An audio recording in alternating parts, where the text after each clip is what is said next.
Was I the only one who looked at the title of this episode and immediately thought it was going to be done in first person? Like we would experience the episode through the eyes of one of the main characters as they went about their day? Kind of like that one Arthur episode with the race? Sometimes my mind can jump to some weird conclusions. But hey, it would definitely let us gain a new perspective on the characters, am I right?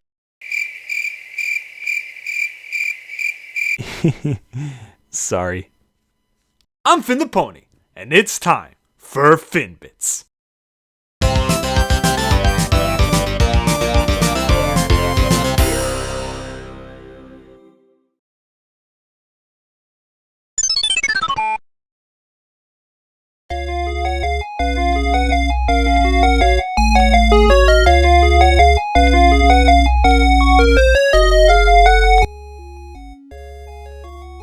So, Pony Point of View. An episode where Pinkie, Rarity, and Applejack come home from a troublesome day out on the high seas, but when Twilight asks exactly what happened, she gets three very different sides of the story.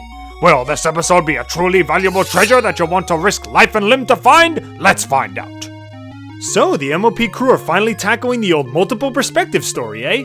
Well, as long as they add their own fresh layers to it, I'm sure it'll turn out fine. For those who don't know, a multiple perspective story works like this. Two or more friends come back from some kind of event that ended in them getting mad at each other. People want to know what happened, but when each person tells their side of the story, they exaggerate certain points to make them look completely innocent and the others look as guilty as possible. With no clear-cut answer, it's usually up to some third-party element, like another person who was also there, to clear the air and make the friends realize that there was never really anything to be mad about. It's been done and done to death, to the point where the general structure of the story can be seen from a mile away.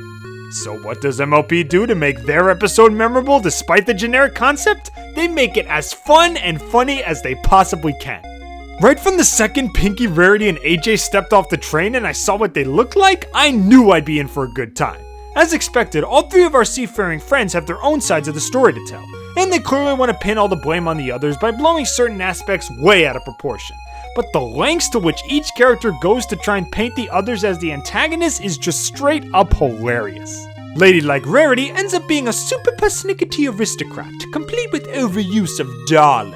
Oh, darling, that food isn't fit for a pony of proper breeding, darling, and refinement, darling. Party-loving Pinkie Pie ends up being an airheaded cross-eyed partyholic, and good old adventurous Applejack ends up as... The sea air carries a portent for trouble this day.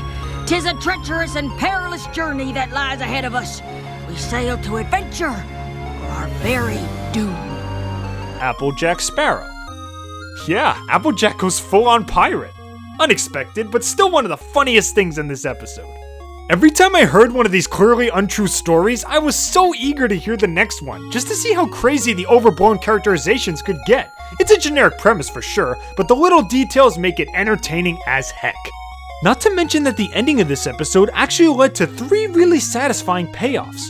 Twilight finds out, thanks to some overlapping plot points in all three stories, that the reason the boat capsized is because of the cucumber sandwiches that were dropped into the water, which attracted this thing called a tri-horned bunyan.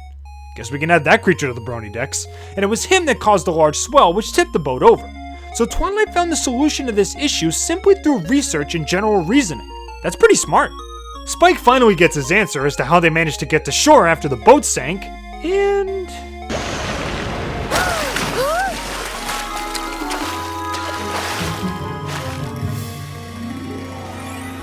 Well, maybe it wasn't the middle of the ocean. That's pretty funny.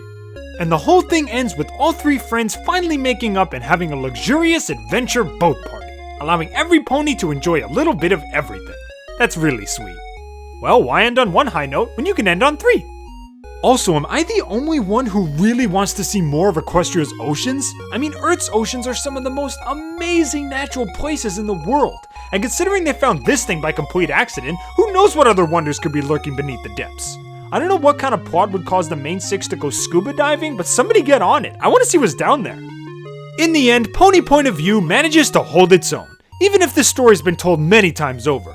The exaggerated stories were hilarious fun, the ending was satisfying on multiple levels, and the idea of setting an episode out at sea is an interesting one, and it kinda makes me want to see more.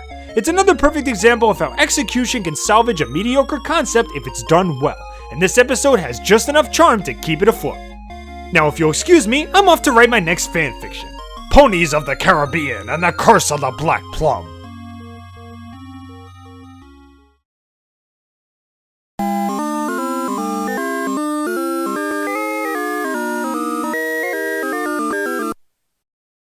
Well, I hope you all enjoyed my quick little playthrough of this episode, and feel free to tell me what you thought of this episode in the comments below. Do you think this episode managed to pull off the multiple perspective story as well as it could have? What other kind of creatures do you think we'll be seeing in Equestria's deep blue seas?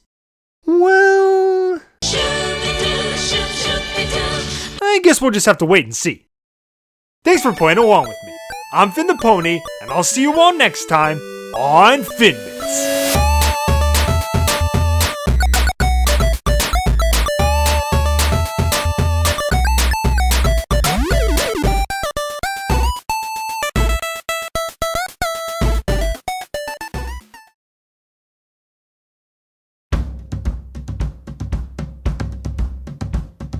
What will we do with the drunken sailor? What will we do with the drunken sailor? What will we do with the drunken sailor early in the morning? Way hey, and up she rises, way hey, and up she rises.